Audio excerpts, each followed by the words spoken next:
Now I invite Dr. Divya Balakrishnan.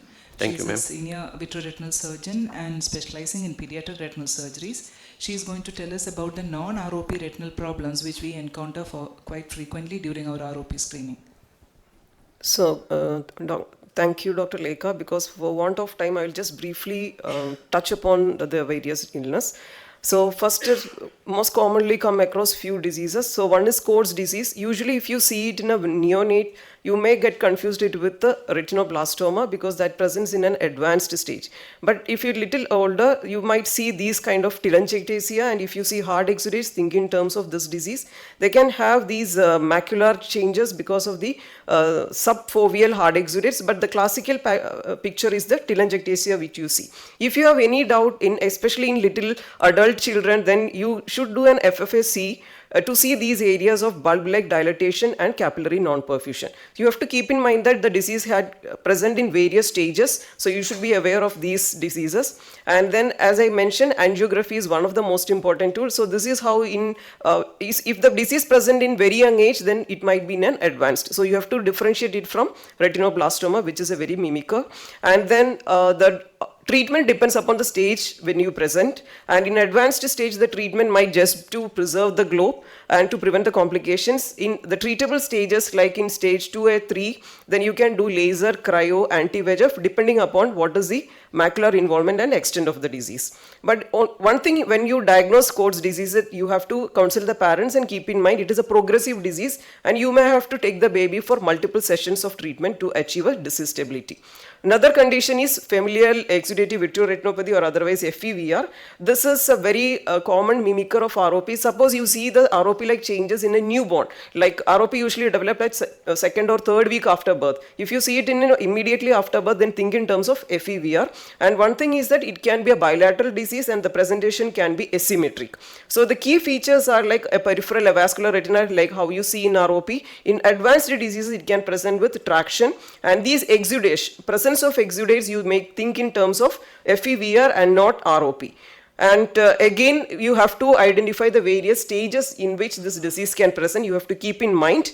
And if you have any doubt, especially you have seen the FA of Coats disease, FEVR, you will see that there is straightening of vessels and abrupt ending of vessel with the peripheral capillary non-perfusion.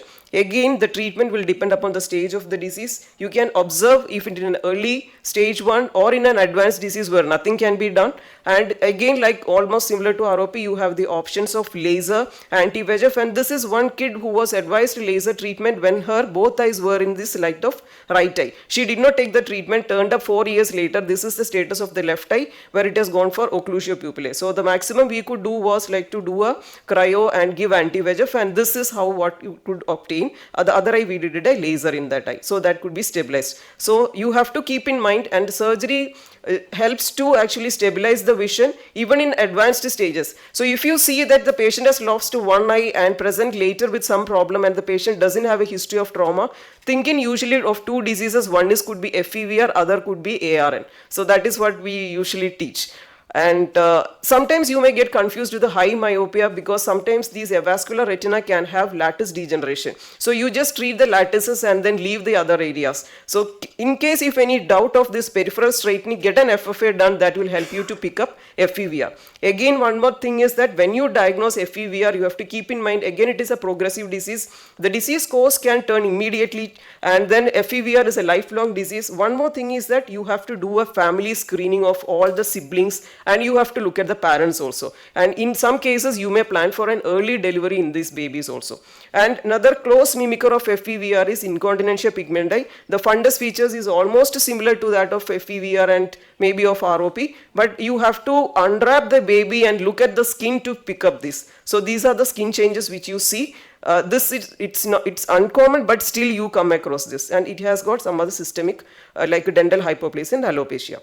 Then another picture which you see is like a leukocoria. Then it could be a persistent fetal vasculature. It could be mostly unilateral presentation, And depending upon the involvement, whether it is anterior, posterior or combined, you might get different presentations. So anterior, usually you will say white dot or mostly like a microphthalmic eye. When it goes to the posterior, you might see a stalk posterior, and you have to identify when you plan for a cataract surgery the anterior attachment of the stalk. So if it is in the center, you can go from the anterior route and do a PPC kind of a thing and then leave it. But if it is in the periphery and if you start pulling, it might cause iatrogenic retinal breaks. And again, you can observe depending upon the stage when the baby present and the usefulness of the intervention or to prevent the complications. So either it is to stabilize and or to prevent the complications. So here you can see in the first video, it is in the attachment is in the periphery. So this is in the past plan. In the other, you can see it is a central stalk which is lifted up. So what is the point in operating in these cases? It is basically to stabilize. So this is that patient which I showed the second video. You can see that it took 2 years for that traction to settle down. So this helps to stabilize the vision.